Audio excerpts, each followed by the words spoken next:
क्या क्षत्रिय समाज का बीजेपी से हो रहा है मोहभंग? क्या राजपूत समाज के नेता पीएम मोदी को मानते हैं तानाशाह? क्या राजपूत समाज गुजरात चुनाव में आम आदमी पार्टी का देगा साथ? क्या राजपूत नेताओं पर अशोक गहलोत का चल चुका है जादू? देखिए सुखदेव सिंह घोड़ामड़ी के साथ एक्सक्लूसिव इंटरव्यू सिर्फ लोकमत न्यूज चैनल पर। नमस्कार, लोकमत न्यूज़ चैनल में आपका स्वागत है। आपके साथ मैं हूं दुर्गेशन भटनागर और आज हमारे साथ जो शख्सियत है वो किसी तारुफ की मोहताज नहीं है। आज हमारे साथ हैं राजपूत हृदय सम्राट सुखदेव सिंह घोड़ामड़ी जी। घोड़ामड़ी जी, आपका बहुत बहुत स्वागत है। जी, जय माता जी। जो पॉलिटिकल अभी सिनेरियो चल रहा है घोड़ामड़ी जी, आप सामाजिक संगठन चला रहे हैं, क्या लगता है कि अब एक वैक्यूम क्रिएट हो गया है? आपको भी सामाजिक संगठन के साथ साथ एक पॉलिटिकल पार्टी का भी शुरुआत करनी चाहिए? देखो, पॉलिटिकल पार्टियां हैं वो अपने सिद्धांतों से चलती हैं जी। अभी जो राजस्थान के अंदर घटनाक्रम चल रहा है वो कांग्रेस का अंदरूनी मैटर है, उसमें अपन क्या बोल सकते हैं। मैं तो सामाजिक तौर तरीके से आज हम इस देश के 22 स्टेट के अंदर श्री राष्ट्रीय राजपूत करणी सेना की हमने स्थापना की है। अब इसको अगर राजनीतिक पार्टियां ऐसे ही चलती रही तो हो सकता है कि करणी सैनिकों को भी एक राजनीतिक पार्टी बनानी पड़े और एक झंडा खुद का हो, ताकि ये जो हवाएं जैसे चलती हैं, 1 मिनट में कह देते हैं इसको हटा दिया, इसको बना दिया, तो एक क्षत्रियों का एक झंडा हो। क्षत्रिय हमेशा, क्षत्रिय का मतलब ही 36 कौम साथ लेकर के चलता है। तो हो सकता है करणी सेना को मैदान में आना पड़े एक समाज को झंडा देने के लिए। क्या लगता है जिस तरीके के सिनेरियो अभी चल रहे हैं, आपको लगता है कि केवल राजपूत समाज को लेकर, क्योंकि आपकी जो छवि है वो राजपूत समाज पर ज़्यादा है आपकी, लेकिन 36 कौम कैसे आपके साथ आएगी, इसके लिए क्या कुछ आपने सोचा है? देखो, पहले खुद की कौम सुदृढ़ होगी, मजबूत होगी, तभी तो सबको साथ लेकर के चलेंगे। इसलिए हम पहले क्षत्रियों को एक कर रहे हैं, एक जाजम हो, एक ध्वज हो, उसके नीचे बैठें। आज अनेकों भागों में बांट रखा है। क्षत्रियों को एसटी के अंदर दे रखा है, एसी में दे रखा है, ओबीसी में दे रखा है, सामान्य में है। तो क्षत्रिय आज इस देश के अंदर 32 से 44 करोड़ है और क्षत्रियों की गिनती होती है 12 करोड़। क्षत्रियों को गिना जाता है इस देश के अंदर की जनसंख्या 12 करोड़ है, जबकि 32 से 44 करोड़ क्षत्रिय हैं। पर ये छोटा, ये छोटा, ये छोटा, ये छोटा, ये छोटा, वो बड़े वाला है कहाँ? उसकी तलाश में हम पूरे भारत में घूम रहे हैं। तो हम ये चाहते हैं कोई छोटा बड़ा नहीं, जिसने छत्राणी की कोख से जन्म ले लिया वो सब सर्वश्रेष्ठ हैं और सब एक हैं। हम ये चाहते हैं बेटी व्यवहार और रोटी व्यवहार, 2 चीज़ होती है। तो बेटी व्यवहार तो वैसे ही 10 जगह आप देख करके करते हो, दादेरा नांदेरा टाल करके। तो हम ये चाहते हैं रोटी व्यवहार तो एक साथ हो, एक जाजम हो, एक ध्वज हो। तो उसको लेकर के जब क्षत्रिय एक जाजम पर और एक ध्वज के नीचे होंगे तो और जातियां हैं उनको साथ लेकर के चलेंगे। हमारे पूर्वज जितने भी हुए हैं वो सब क्षत्रियों के लिए नहीं लड़े, इस देश के लिए लड़े, मंदिरों के लिए लड़े, गाय के लिए लड़े, इस देश की सीमा को बचाने के लिए लड़े। तो वही आज ब्लड हमारे अंदर है। हम चाहते हैं पहले क्षत्रिय एक हो, सुदृढ़ हो, मजबूत हो, फिर सबको गले लगा करके सबका साथ और सहयोग लेकर के चले। घोड़ामड़ी जी, 2023 चुनावी साल, क्या लगता है ऊँट किस करवट बैठेगा? 2023 में तो देखो अभी टाइम पड़ा है। अभी उससे पहले तो हिमाचल में आ रहे हैं, गुजरात में चुनाव आ रहे हैं, जम्मू कश्मीर में आ रहे हैं, मध्य प्रदेश में आ रहे हैं। तो हम गुजरात से शुरुआत कर रहे हैं। गुजरात के अंदर हमने जो राष्ट्रीय पार्टियां हैं उनसे 55 सीट समाज के लिए मांगी है। 55 सीट समाज की ऐसी सीटें हैं जहां 40,000 से ऊपर वोट समाज के उन सीटों के ऊपर हैं। किसी पर 70,000 है, किसी पर 80,000 है, किसी पर 65 है, किसी पर 60 है, 40 से ऊपर है। तो 55 सीटें हमने ऐसी चुनी हैं। हाँ, गुजरात के अंदर 80 सीटों के ऊपर क्षत्रिय अपना वर्चस्व रखते हैं, किसी को भी हरा सकते हैं, किसी को भी जिता सकते हैं। तो हमने राजनीतिक पार्टियों से मांग की है कि क्षत्रियों को 55 सीटें दें। अगर वो नहीं देते हैं, आनाकानी करते हैं, तो फिर करणी सेना मैदान में उतारेगी और चुनाव वहाँ लड़ाने का काम करेगी। लगता नहीं आपको कि ये शुरुआत हो जानी चाहिए थी, क्योंकि ग्राउंड अगर आप तैयार करेंगे तो उसमें भी वक्त लगेगा और पार्टियां जो हैं वो भी अपना सब समीकरण देखने के बाद देती है, और जनरली जब लोगों ने सीटें मांगी है तब उनको मुंह की खानी पड़ी। तो क्या लगता है आपको कि जो गुजरात के चुनाव की आप बात कर रहे हैं, आप हिमाचल के चुनाव की बात कर रहे हैं, तो क्या लगता है कि इन चुनाव में आपको जितनी आप सीटें मांग रहे हैं, क्या उनसे आप लोगों का हो सकेगा, कांग्रेस हो चाहे बीजेपी हो चाहे और वहाँ की क्षेत्रीय पार्टी हो, तो कैसा आपके अभी तक जो बातचीत हुई उसमें क्या निकल के आ रहा है? भैया अभी हम क्षत्रियों को एक करने के लिए लगे हुए हैं। वहाँ के प्रदेश अध्यक्ष राज शेखावत जी हैं, वो 5 दिन विधानसभाओं में जाकर के मीटिंग करते हैं और फिर हर संडे को जिला स्तर की एक मीटिंग होती है, उसमें मैं हर संडे को गुजरात जा रहा हूँ। पिछले 4 महीने से हमारा ये क्रम चल रहा है। पिछले 4 महीने से हम तहसील हर गांव में गुजरात के जाने का काम कर रहे हैं। अभी भी 2 तारीख को बड़ा प्रोग्राम गुजरात में हो रहा है। अभी कल ही मैं गुजरात से आया हूँ, बनासकाठा में बहुत बड़ी मीटिंग हुई थी वो करके। तो हम गुजरात के हर व्यक्ति को हर गांव तक पहुंच करके टच कर रहे हैं। ये नहीं कि हम आज आपके सामने बोल रहा हूँ और कल मैं जाके लग जाऊँगा। पिछले 6 साल से श्री राष्ट्रीय राजपूत करणी सेना इस देश के अंदर खड़ी है और आप लोग देख रहे हो, जहाँ भी कोई मुद्दा होता है ये सरकारें किसी भी गरीब को दबाने का कुचलने का काम करती है, वहाँ करणी सेना पहुँच करके उसकी मदद करती है। तो इसी कड़ी में हम लोग गुजरात के गांव-गांव तक पहुँचे हैं और मीटिंगें वहाँ कर रहे हैं। वहाँ के क्षत्रिय हैं, उनका साथ सहयोग भी खूब मिल रहा है। क्या लगता है राजस्थान की अगर हम स्थिति का देखें, कांग्रेस की जो स्थिति फिलहाल है, किस नज़रिए से आप देख रहे हैं इसको? भाई कांग्रेस बीजेपी, देखो ये दोनों पार्टियां हैं, राष्ट्रीय पार्टियां हैं। इनका राष्ट्रीय नेतृत्व है, वो जाने भाई इनका क्या है, कैसे हो है, क्या नहीं है, वो काम इनके नेतृत्व करते हैं, वो देखें। पर हम तो इतना जानते हैं कि राजस्थान के अंदर 52 सीट ऐसी है जहां क्षत्रियों को टिकट मिलनी चाहिए, उनको प्रतिनिधित्व मिलना चाहिए। 52 ऐसी सीटें हैं जहां 40,000 से ऊपर वोट क्षत्रियों के उन सीटों के ऊपर हैं। आप चाहोगे तो मैं लिस्ट भी आप लोगों को अब उपलब्ध करवा दूंगा। 52 ऐसी सीट है राजस्थान के अंदर जहां 40,000 से ऊपर क्षत्रिय विधानसभा में रहते हैं। वहां 52 सीटें हम लेने के लिए मांग कर रहे हैं। यहाँ 90 ऐसी सीट हैं राजस्थान के अंदर, 90 ऐसी सीट हैं जहां क्षत्रिय किसी को भी हरा सकते हैं, किसी को भी जिता सकते हैं। अगर एक झंडे के और एक जाजम पर आ जाएं तो कुछ भी कर सकते हैं। वो उसी कड़ी को लेकर के हम लोग आगे बढ़ रहे हैं। क्या लगता है आपको गंगामणि जी कि जो स्थिति फिलहाल है, क्या मध्यावधि चुनाव की स्थिति बनती है राजस्थान में? देखो, मध्यावधि चुनाव की स्थिति राजस्थान में नहीं बन रही है। अभी 1 साल बचा है। 1 साल का मतलब 6 महीने। 6 महीने कोई भी सीएम, चाहे गहलोत साहब रहे चाहे कोई नया सीएम बने, 6 महीने में वो चार्ज लेगा, यहाँ की वास्तु स्थिति समझेगा, इतना करेगा, इतने में उसका टाइम निकल जाएगा। 6 महीने बाद आचार संहिता लग जाएगी। फिर क्या करोगे? तो इस मध्यावधि चुनाव नहीं होंगे, चुनाव ही होंगे। जैसे भी है चुनाव ही होंगे। जो ये उठापटक चल रही है ये नहीं चलनी चाहिए। जो भी आला कमान है, चाहे कांग्रेस, अब कांग्रेस के अंदर उठापटी चल रही है तो आला कमान को सोचना चाहिए भाई इसको मैटर को कैसे क्लोज करें, तो इसको ज़्यादा ना फैलने दें। आला कमान इसके ऊपर नज़र बना करके जल्दी इसको कैप्चरिंग करके जो भी डिसीजन लेना है, जिसको भी सीएम बनाना है, उसका नाम वहाँ से सर्वे।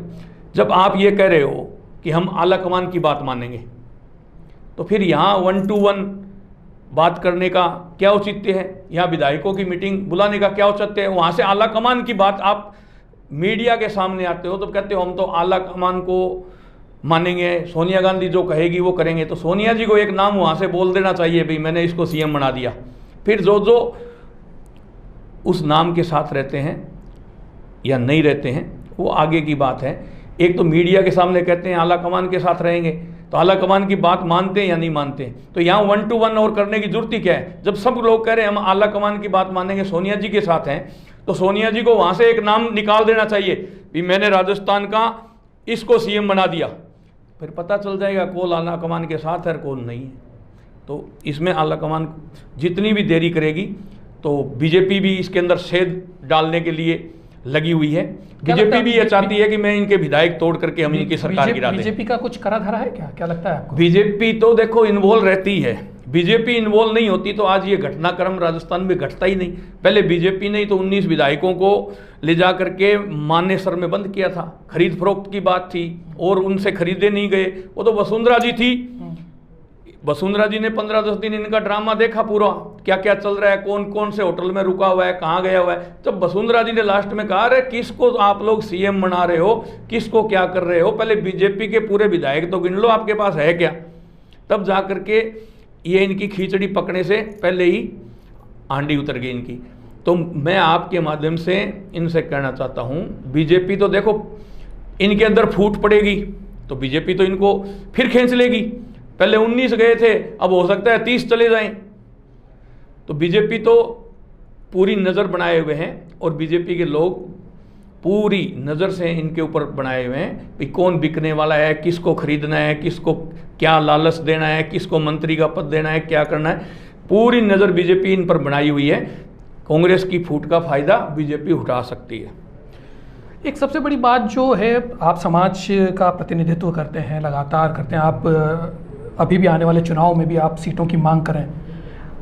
सामाजिक तौर पे तो आपने बहुत कुछ अचीव किया है, सामाजिक तौर पर आपने समाज को इकट्ठा करने की कोशिश भी की है, तो क्या उसको वोट बैंक की तरह यूज़ नहीं किया जा सकता एक राजनीतिक पार्टी बना के? क्योंकि वैक्यूम तो एक बराबर क्रिएट होता जा रहा है। जिस तरीके से कांग्रेस के हालात अगर देश भर में देखा जाए तो लगातार पार्टी जो है सिमटती भी जा रही है।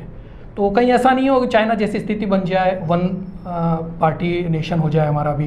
क्योंकि अगर पूरे अगर देखें तो जो क्षेत्रीय पार्टी थी वो सिमटती भी जा रही है, जो एक विपक्ष की जो भूमिका निभाती थी कांग्रेस, वो भी अब बिल्कुल सिमटती भी जा रही है। वाम दलों का भी हालत बहुत ख़राब है। तो ऐसे में क्या लगता है कि सामाजिक तौर पर इन सब चीज़ों को लेकर आपको आगे आना चाहिए? सामाजिक तौर पर राजनीतिक जो आपकी विचारधारा है किसी भी उसको लेकर, तो एक पार्टी का एक फॉर्मेशन नहीं होना चाहिए? देखो, देश के अंदर पार्टियां सिमटती जा रही है, ये इस कारण जा रही है कि देश के अंदर ईडी है, सीबीआई है और एजेंसियां हैं, समय समय पर सब नेताओं को चेक कर रही है, सबके रेड मार रही है। जो झुक गया वो ठीक है, नहीं झुका वो सलाखों के पीछे। तो इस देश के अंदर एक हिटलरशाही सिस्टम चल रहा है। ये कितने दिन चले, कितना दिन नहीं चले, जब एक गुब्बारा होता है उसके अंदर आप हवा भरते रहो, उसमें लिमिट की हवा भरोगे तो वो फूल करके रुका रहेगा, लिमिट से ज़्यादा उसमें हवा भरोगे तो वो फट सकता है। तो अब जनता को आप कितना टाइट करोगे, कितना पार्टियों को टाइट करोगे। आपने लस्सी पे जीएसटी लगा दी, आटे पे जीएसटी लगा दी, दही पे जीएसटी लगा दी, आपने नमक पे जीएसटी लगा दी। आपको पता होगा भारत में एक नमक आंदोलन चला था, बहुत बड़ा आंदोलन था। आपने किसानों को भी नहीं बख्शा, उन पे भी जीएसटी लगा दी जगह जगह। आज मैं आपको ये कह रहा हूं कि 565 रियासतें जब इस देश के अंदर राज करती थी, 565 रियासतें प्लस 2 जब इस देश के ऊपर राज करती थी, तब रियासतें 565 थी। उनका जो तवान बोलते थे, उसको तवान लगाते थे, माल लगाते थे, जो टैक्स के रूप में कुछ लेते थे, वो बहुत दुखता थे इनके कि राजा तो लूट रहे हैं, जनता को बर्बाद कर रहे हैं, टैक्स पे टैक्स लूट के ले रहे हैं, वो कर रहे हैं। पर आज 565 वो रजवाड़े वाले राजा सही थे, या आज जो 6 लाख वीआईपी इस देश के अंदर पैदा हो गए हैं, 6 लाख आज राजा पैदा हो गए हैं, जिनका मोबाइल का खर्च, जिनकी गाड़ी का खर्च, जिनका लाइट का खर्च, जिनके घर का खर्च, जिनकी गाड़ी का खर्च, जिनका रहने का खर्च, खाने का खर्च पूरा सरकार उठाती है। लेकिन 6 लाख वीआईपी इस देश के अंदर पैदा हो गए। लेकिन जिस तरीके से प्रधानमंत्री जब बने 2014 के बाद से, उन्होंने वीआईपी कल्चर को कम करने की कोशिश करी। एकदम सब चीज़ें बंद हो जाए वो पॉसिबल नहीं है, लेकिन काफ़ी कुछ उसके ऊपर लगाम लगाई है प्रधानमंत्री ने। देखो, मैं बताऊँ, प्रधानमंत्री जी ने खर्चों पर लगाम लगाई होगी, पर आज अब चित्ते लेके आए हैं, हजारों करोड़ रुपए लगे हैं। गायों को बचाने के लिए लगाते ना, गायों को बचाने के लिए 1000 करोड़ रुपए खर्च करते ना आप, 1000 करोड़। तो गायें आज जो तड़प तड़प करके मर रही है, गाय के नाम पर जो वोट लेने का काम करते थे वो करना चाहिए था। खर्चे में कटौती कर दी, सांसद कोटे में कटौती कर दी, विधायक कोटे में कटौती कर दी, आपने प्रधानमंत्री के कोटे में कटौती कर दी। कहाँ कर दी? हम तो मीडिया के माध्यम से सुनते देखते हैं 10-10 लाख का सूट पहना जा रहा है। कहाँ कटौती हो गई? 10 लाख का सूट एक ही बार पहना जाता है। कहाँ कटौती होगी देश के अंदर? कहाँ सांसद कोटे में कितनी कटौती कर दी? सांसद कोटा पहले से बड़ा है, घटा नहीं है। आप आंकड़े निकाल लो, विधायक कोटा पहले से बड़ा है, घटा नहीं है। जो आज ये सांसद कोटे से जो राशि है या विधायक कोटे से राशि है, ये हमारी तो राशि है जो हम टैक्स देते हैं, जो भी चीज खरीदते हैं, जीएसटी देते हैं, टैक्स देते हैं, उन्हीं पैसों को इस्तेमाल से तो ये आज 6 लाख वीआईपी पैदा हो गए। तो मैं तो ये कहना चाहता हूं, जो 565 रियासतें, 565 वीआईपी थे पहले, वो ठीक थे, या आज के 6 लाख वीआईपी पैदा हो गए, ये ठीक है? इस देश का ढांचा है वो दर पर दर। आज मैंने देखा रुपया और डाउन चला गया, डॉलर बढ़ती जा रही है। तो ये इस देश के अंदर अगर देश उन्नति कर रहा है, आगे बढ़ रहा है, तो डॉलर ऊपर क्यों जा रही है, रुपया क्यों गिर रहा है? आज हमारे पहले नेपाल के लोग यहाँ घरों में काम करने के लिए नेपाली इतने थे, फैक्ट्रियों में काम करने के लिए नेपाली भाई इतने थे। आज पहले 1 रुपये के 1.75 मिलते थे, भारतीय 1 रुपया, और नेपाल के अंदर 75 रुपये मिलते थे। तो आज भारत का और नेपाल का पैसे बराबर हो गए, सारे नेपाली चले गए अपने देश वापिस, यहाँ से छोड़ के। तो अर्थव्यवस्था है देश की, वो डाउन जा रही है। आज मेरे को एक बात बताइए, टाटा, बिरला, डालमिया, अडानी, अंबानी, एक खाली 12 ही तो परिवार हैं। जब इस देश के अंदर समानता लाने के लिए, देश के अंदर सबको बराबर का दर्जा देने के लिए 565 रियासतें क्षत्रिय दान में दे सकते हैं इस देश को, तो ये 12 घराने जो आज इस देश की अर्थव्यवस्था के अंदर 12 घराने ऐसे हैं जो इस देश के अंदर 75%, 12 परिवारों के पास इस देश की अर्थव्यवस्था 75% जो आज है वो इन 12 परिवारों के पास है। क्या ये 12 परिवार इस देश के अंदर समानता लाने के लिए, भारत की अर्थव्यवस्था सही करने के लिए वो दान में भारत को दे सकते हैं? कभी नहीं। आज अडानी था, कहाँ था? आज टॉप 10 में आ गया। कैसे आ गया? उसके पास जादू की छड़ी है क्या? ये तो अच्छी बात है कि हमारे देश के जो लोग हैं, जो इंडस्ट्रियलिस्ट हैं, वो पूरे वर्ल्ड को कवर करने की कोशिशों में लगे हुए हैं। चलिए इस बात को आगे भी बढ़ाएंगे, अपन बातचीत करेंगे आगे, लेकिन फिलहाल एक छोटा सा ब्रेक लेते हैं और उसके बाद ब्रेक से लौटेंगे तो सुखदेव जी से और चर्चा करेंगे।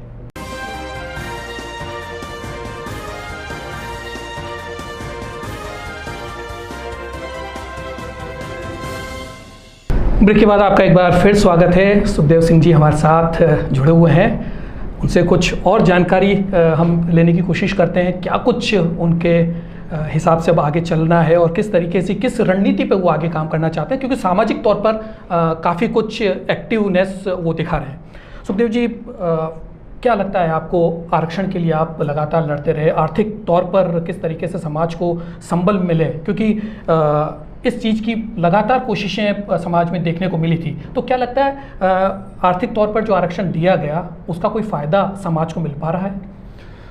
देखो, जो आरक्षण की बात है, जब से मैं आया मैंने कहा सवर्णों को आरक्षण दो। मैंने ये नहीं कहा क्षत्रियों को, अकेलों को आरक्षण दो। जो सवर्ण आरक्षण से वंचित थे, मैंने कहा जो सवर्ण आर्थिक पिछड़े हैं, जिनकी स्थिति सही नहीं है, चाहे वो ब्राह्मण हो, बनिया हो, राजपूत हो, कश्यप हो, सिंधी हो, इन सबको 10% आरक्षण मिला है, इसकी मांग को लेकर के हम आर्थिक आधार पर आरक्षण की मांग को लेकर के श्री राष्ट्रीय राजपूत करनी सेना, ये एक ऐसा संगठन था, पूरे भारत के अंदर हम लड़े। और राजस्थान, मध्य प्रदेश, छत्तीसगढ़, इनकी सरकार जाने के बाद इन्होंने आंकलन किया, IB, CB, CID की जो रिपोर्टें थी वो इकट्ठी की, तब इनको पता चला कि ये तो करनी सेना ने हमें हराया है। तब इन्होंने 10% आरक्षण EWS के रूप में दिया। आज उससे हमारे भाई बहन लाखों जो 2-2, 4-4, 5-5 नंबर से पिछड़ जाते थे, वो आज सारे के सारे नौकरी उनको मिल रही है। हम लोगों ने ये नहीं कहा भी जिनको आरक्षण मिला हुआ है उनको हटा दो। हमने ये कहा सवर्ण आर्थिक पिछड़े हैं, उनको भी उनका हक और अधिकार मिलना चाहिए। आर्थिक आधार पर आरक्षण की मांग इसलिए की थी और आर्थिक आधार के आरक्षण की मांग ही हमारी जारी है। आज ये सुखदेव सिंह गोगामेडी आपके सामने बैठा ये नहीं कह रहा, सरकारी आंकड़े बोल रहे हैं कि आज इस देश को 73 साल हो गई आज़ाद हुए, फिर भी 78% SC ST के लोग गरीबी रेखा से नीचे जी रहे हैं, BPL में हैं। आज भी 78% SC ST के लोग BPL रेखा में हैं। तो ये सरकारों की कमियां हैं कि उन तक आज आरक्षण क्यों नहीं पहुंचा। जिसको एक बार मिल गया उसी परिवार को फायदा पे फायदा मिलता जा रहा है। राष्ट्रपति को यहाँ आरक्षण मिलता है, प्रधानमंत्री को यहाँ आरक्षण मिलता है, मुख्यमंत्री को यहाँ आरक्षण मिलता है, आईएएस को यहाँ आरक्षण मिलता है, आईपीएस को यहाँ आरक्षण मिलता है। उनको जरूरत क्या है? जब वो इस देश की व्यवस्था में आ गए वो, उनको दोबारा आरक्षण देने की क्या जरूरत है? जो आम गरीब है उस तक आरक्षण पहुंचे, और वो आरक्षण तब पहुंचेगा आम गरीब तक जो ये 78% एससी एसटी के लोग हैं, उनको आरक्षण तब मिलेगा जब जिनको एक बार फायदा मिल गया उनको दोबारा ना मिले, नए को मिले। हम ये चाहते हैं किरोड़ी लाल जी को आरक्षण मिले, हम ये नहीं कहते क्यों मिले, पर हम ये चाहते हैं कि किरोड़ी मल जी के जो ड्राइवरी कर रहा है नथवल, उसके बेटे को भी आरक्षण मिले।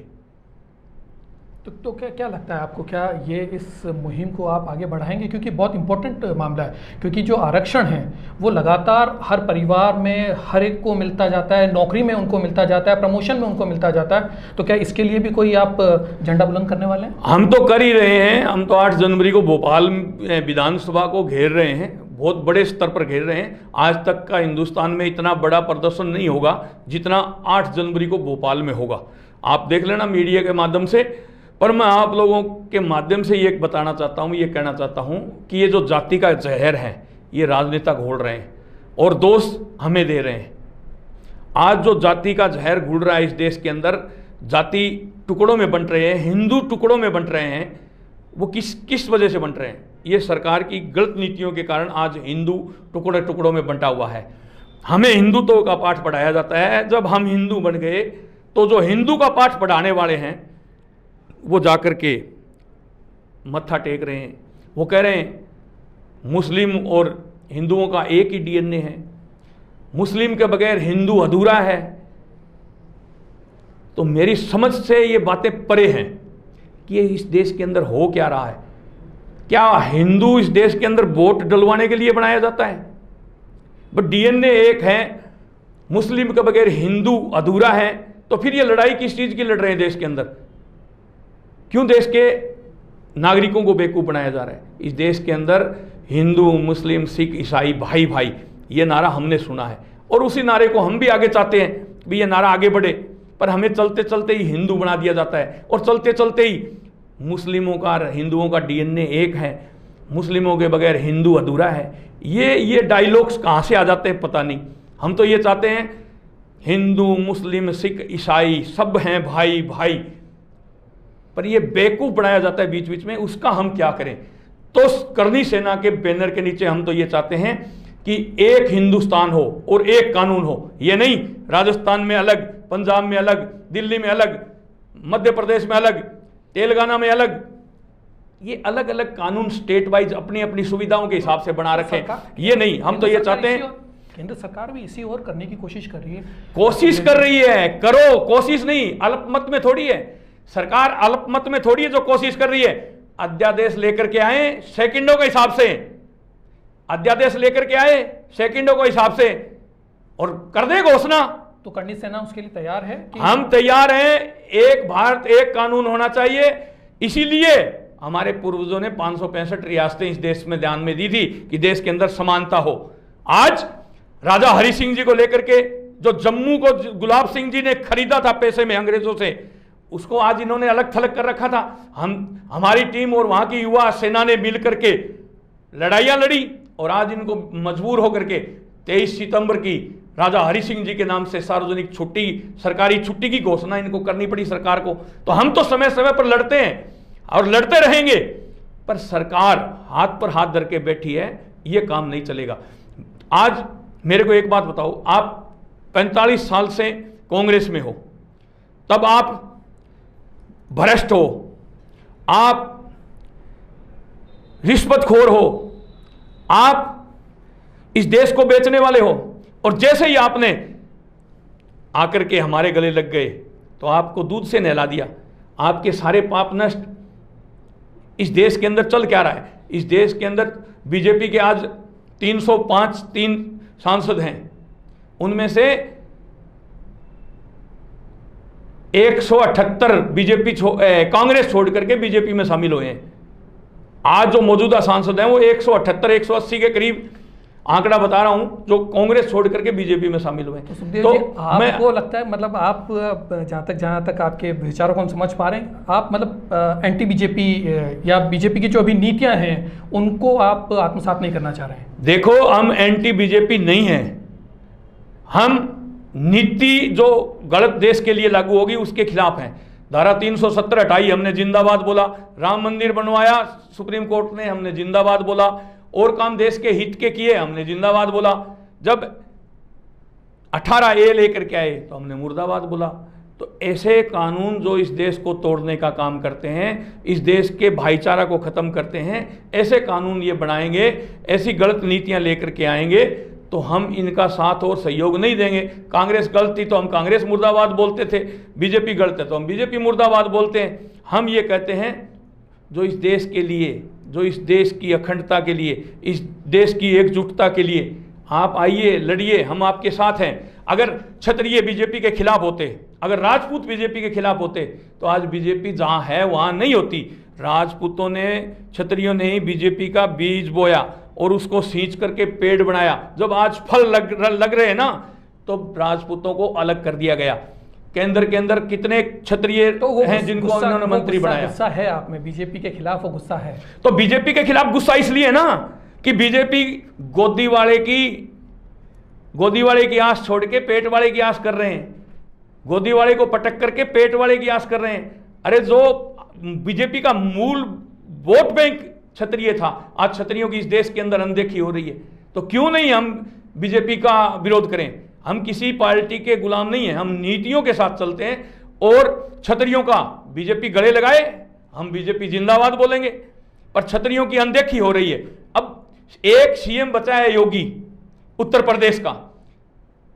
प्रदेश का एक सीएम बचा है योगी क्षत्रियों में, और वो भी चंद दिनों में उसको भी हटाने की साजिशें चल रही है, उसको भी हटाएंगे। तो फिर देखना बीजेपी अरस से परस पर ना ला दें तो हम भी करनी सैनिक नहीं, हम भी देख रहे हैं, हम भी नजर बनाए हुए हैं। चलिए, आपकी नज़र राजनीति पे बहुत गहरी है, सामाजिक तौर पर भी आप काफ़ी कुछ काम कर रहे हैं। अभी जिस तरीके से राजस्थान की अगर हम बात करें तो लंपी रोग जो है वो पशुओं में काफ़ी फैला हुआ है, आप लोग उसके लिए भी कुछ मुहिम कर रहे हैं। देखो, मैं बताऊं आपको, मैं गुजरात जाके आया हूं। गुजरात के अंदर गायों के लिए कोई अनुदान नहीं है। पिछली जब विधानसभा चली थी 70, उसमें 500 करोड़ रुपए गायों के लिए मंजूर किए गए थे गुजरात में। पर वो कैसे गायों के ऊपर खर्च किए जाएंगे, चारे के रूप में या दवाई के रूप में या गौशालाओं के रूप में, उसकी योजना आज तक नहीं बनी। ये बात मैं वहां बोल करके आया हूं। तो राजस्थान के अंदर मैं धन्यवाद देना चाहता हूं यहां के जननायक नेता अशोक गहलोत को कि प्रति गाय हर गौशाला में 50 रुपए डेली का अनुदान यहां की राजस्थान सरकार दे रही है। तो कैसे हम गलत बता दें इसको? गायों को लंपी बीमारी आई है, करनी सैनिक जगह जगह लगे हुए हैं, मैं खुद लगा हुआ हूं, खुद गौशालाओं में जाता हूं। कहीं भी गली में, चौक पर, कहीं भी जो लंपी बीमारी से बीमार गाय दिखती है उसके ऊपर हम लोग स्प्रे करते हैं। काली फेनाइल आती है, काली फेनाइल की स्प्रे करते हैं। हम नीम का पानी उबाल करके स्प्रे करते हैं।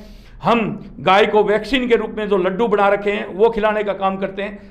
पूरी करनी सेना टीम पूरे भारत के अंदर लगी हुई है।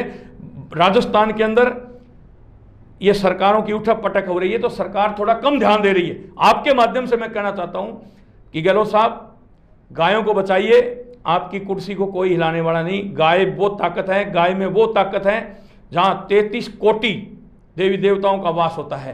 तो गाय जब तड़प रही है, गाय तड़प तड़प के अपने प्राण दे रही है, तो गाय, अगर गाय का सर्वनाश हो गया ना तो विश्व युद्ध पक्का है, इस विश्व का भी सर्वनाश होना पक्का है। हम लोग तो लगे हुए हैं, और अन्य भी जो सामाजिक संगठन हैं, राजनीतिज्ञ हैं और हैं, उन सब से अपील करना चाहते हैं आपके माध्यम से कि गायों को बचाने के लिए आप आगे आइए, मुहिम चलाइए। बिल्कुल, बहुत अच्छी बात। सुखदेव जी, एक अंतिम प्रश्न आपसे। सामाजिक तौर पर अगर हम राजपूत और क्षत्रियों की अगर हम बात करें तो शिक्षा के क्षेत्र में काफ़ी पिछड़े हैं, दूसरी जो जातियां हैं वो काफ़ी ऊपर आई हैं। तो उन सब चीज़ों को लेकर किस तरीके से जो है वो नौकरी उनको मिले, किस तरीके से वो एक वेल टू डू हो पाए, उसके लिए क्या कुछ समाज के तौर पर, सामाजिक तौर पर आप कर रहे हैं? देखो, आपने सवाल सही किया है। शिक्षा में हमारी बहनें थी वो पिछड़ी हुई थी। हमारी बहनों को शिक्षा कम, पढ़वाई लिखाई कम करवाते थे। तो जब से करनी सेना का गठन हुआ है हमने महिला विंग बनाई है और गांव-गांव ढाणी-ढाणी हमारी महिला टीम जाकर के प्रेरित कर रही है और उनको शिक्षा के अंदर अग्रणीय लेकर के आ रही है, खेलों के अंदर अग्रणीय लेकर के आ रही है और महिलाओं को हम कंधे से कंधा मिला करके बराबर का अधिकार दे करके, जो यहाँ धारणाएं थी कि पर्दे के अंदर रहती है, घर के अंदर बंद रहती है, उससे हमने उनको मंच दिया है, उनको मान दिया है, सम्मान दिया है और हमारे कंधे से कंधा मिला करके बराबर चल रही है। मैं आपको बता दूं, हांडी रानी ने जब क्षत्रिय राजा लड़ने के लिए जा रहे थे तो हांडी रानी को यह महसूस हुआ कि तेरे प्यार में मोह में भंग है, ये कहीं राजा युद्ध ना हार जाए। उसने अपनी गर्दन तक सेनानी के रूप में काट करके हांडी रानी ने दे दी थी। मां पद्मावती ने हंसते हंसते अग्निकुंड को अपना लिया था कि कहीं हिंदुत्व, कहीं हिंदुस्तान, कहीं सनातन धर्म, कहीं क्षत्रियत्व डाउन ना हो जाए, कि मृत शरीर के भी अलाउद्दीन खिलची उंगली टच ना कर ले। उसने हंसते हंसते अग्निकुंड अपना लिया था। तो महिलाएं कभी भी पीछे नहीं रही, क्षत्राणियां कभी भी पीछे नहीं रही, कंधे से कंधा मिला करके हमेशा चली है और हम श्री राष्ट्रीय राजपूत करनी सेना के जरिए उनको और आगे लेकर के आ रहे हैं। और युवा जितने भी पढ़ाई के अंदर पढ़ रहे थे युवा, पर बेचारे 90% 80% नंबर लेकर के सड़कों पर घूम रहे थे, डिग्रियां लेकर के सड़कों पर फिर रहे थे, पर रोजगार नहीं मिल रहा था। आज भी नहीं मिल रहा रोजगार, क्योंकि रोजगार कम से कम करोड़ों नौकरियों का प्राइवेटीकरण कर दिया गया, निजीकरण कर दिया गया। सरकारी नौकरियों से आज भी युवाओं को हाथ धोना पड़ रहा है। पर ये ईडब्ल्यूएस हम लोगों ने लड़ करके जो 10% दिलाया है, इससे हजारों भाई बहनों को राहत मिली है और हम उनकी लड़ाई समय समय पर आगे और भी लड़ते रहेंगे। तो ये जो निजीकरण हो रहा है हर क्षेत्र के अंदर, इससे सरकारी नौकरियों में बहुत ज़्यादा प्रभाव पड़ा है, इससे बेरोजगारी और ज़्यादा बढ़ी है देश के अंदर। तो मैं आप लोगों के माध्यम से हाथ जोड़ करके विनती करना चाहता हूँ कि ये जो निजीकरण आप कर रहे हो ये देश के लिए घातक है। ये जो पहले जब अंग्रेज़ों के ये देश गुलाम हुआ था तो ईस्ट इंडिया एक ही कंपनी आई थी और उसने यहाँ आकर के धीरे धीरे पूरे भारत को अपने कब्जे में ले लिया था। तो आज आप जो ये निजीकरण कर रहे हो ये सरकार के लिए घातक है। मैं ये चाहता हूँ इस देश की सुदृढ़ व्यवस्था, आर्थिक व्यवस्था मजबूत हो, ये देश मजबूत हो। ये नहीं कि आप गरीब को कतर रहे हो, सामान्य वर्ग को आप काट रहे हो। ये 12 परिवार ही इस देश के अंदर धनाढ्य होते जा रहे हैं। आज अमीर है वो अमीर होता जा रहा है, गरीब और गरीब होता जा रहा है। ये खाई कब खत्म होगी, ये सरकार आपके माध्यम से बताए। सरकार ऐसी योजना लेकर के आए जो गरीबों का उत्थान हो। आरक्षण से उत्थान होने वाला नहीं, जिसको एक बार मिल गया वही बार बार फायदा ले रहा है, चाहे वो मैं हूं, चाहे आप हो, चाहे कोई और हो। तो इसलिए जाति का जहर ये आरक्षण के जरिए ही आज घोड़ा जा रहा है इस देश के अंदर। हिंदू जो टुकड़े टुकड़े इस देश के अंदर हो रहा है वो जातियों में बंटा हुआ है, वो इसी कारण है। तो मैं आपके माध्यम से कहना चाहता हूं, एक भारत एक कानून आप लागू कर दो और फिर भारत फिर से सोने की चिड़िया होगी और विश्व गुरु बनने से भारत को कोई नहीं रोक पाएगा। तो बिल्कुल विश्व गुरु बनने से भारत को कोई नहीं रोकेगा। और इस मुहिम में जो है लगातार सुखदेव जी अपनी जो है महती भूमिका निभा रहे हैं। सुखदेव जी के विचार हमने आज जाने और किस तरीके से वो समाज के लिए काम कर रहे हैं उसको भी हमने जानने की कोशिश की। तो फिलहाल सुखदेव जी से हम यहाँ पर इजाज़त लेंगे। बहुत बहुत धन्यवाद आपका हमारे साथ जुड़ने के लिए। तो नमस्कार दोस्तों, जय भवानी। सुखदेव जी से हमने बातचीत करी। एक और शख्सियत के साथ फिर हम आपके सामने होंगे, लेकिन सबसे पहले आपको हमारा चैनल जो है वो सब्सक्राइब करना है और बेल आइकन जरूर दबा देना है। ऐसे ही हम लोगों को, एक शख्सियत को आपके सामने लाते रहेंगे। फिलहाल नमस्कार।